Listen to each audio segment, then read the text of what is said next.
நான் அவனில்லை இந்த படத்தோட கதாநாயகன் பாத்தீங்கன்னா பெண்களை ஏமாத்தி கல்யாணம் பண்ணுவாப்ல. இது வந்து ரீல். இப்ப நான் சொல்ல போறது ரியல்.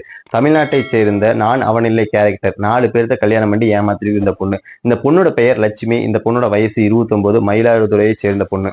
கொஞ்சம் வருஷத்துக்கு முன்னாடி சிலம்பரசன் அப்படிங்கிற நபரை இந்த பொண்ணு கல்யாணம் பண்ணுது. கல்யாணமாய் 2 குழந்தைகளும் இருக்குது. ஒரு 10 வருஷத்துக்கு முன்னாடி அந்த சிலம்பரசன் அப்படின்னு இறந்து போறாரு. இந்த 2 குழந்தைகளும் அவங்களோட அம்மா வீட்டுல விட்டுட்டு ஓடி போயிருது. 2017 பேரை மாத்தி என் பெயர் மீரா அப்படின்னு சொல்லி நான் ஒரு நர்ஸ் அப்படின்னு சொல்லி நெப்போலியன் அப்படிங்கிற நபரை கல்யாணம் பண்ணி ஏமாத்திருது. 4 வருஷத்துக்கு முன்னாடி அவரையும் கழட்டி விட்டுருது. அடுத்ததா மறுபடியும் பேரை மாத்தி என் பேர் நிசாந்தினி நான் ஒரு டாக்டர் அப்படின்னு சொல்லி சிதம்பரத்தை சேர்ந்த ராஜா அப்படிங்கிற நபரை கல்யாணம் பண்ணி அவரையும் கழட்டி விட்டுருது. சீர்காழியை சேர்ந்த சிவசந்திரம் அப்படிங்கிற நபரை பாத்தீங்கன்னா ஜனவரி 20ஆம் தேதி கல்யாணம் பண்ணுது. கல்யாணம் முடிஞ்சதுக்கு அப்புறம் அவருடைய ஸ்டேட்டஸ்ல பாத்தீங்கன்னா அந்த ப்ரொஃபைல் பிக்சர் வைக்கிறாப்புல. அந்த ப்ரொஃபைல் பிக்சர் அவருடைய நண்பரும் அவருடைய ஸ்டேட்டஸ்ல வைக்கிறாங்க.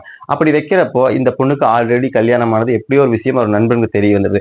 சும்மா சொன்னா நம்ம நம்ப மாட்டாங்க அப்படின்னு ஆல்ரெடி கல்யாணமானவரை நேரடியா கூட்டிட்டு போயிட்டு சிவசந்திரம் முன்னாடி நிக்க வச்சிடுறாங்க. அதுக்கப்புறம் இந்த மாப்பிள்ளை தரப்புல இருந்து இவங்க போலீஸார்ட்ட கம்ப்ளைண்ட் பண்றாங்க. இப்ப அந்த பொண்ணை போலீஸ் அரெஸ்ட் பண்ணிட்டு போயிடுறாங்க.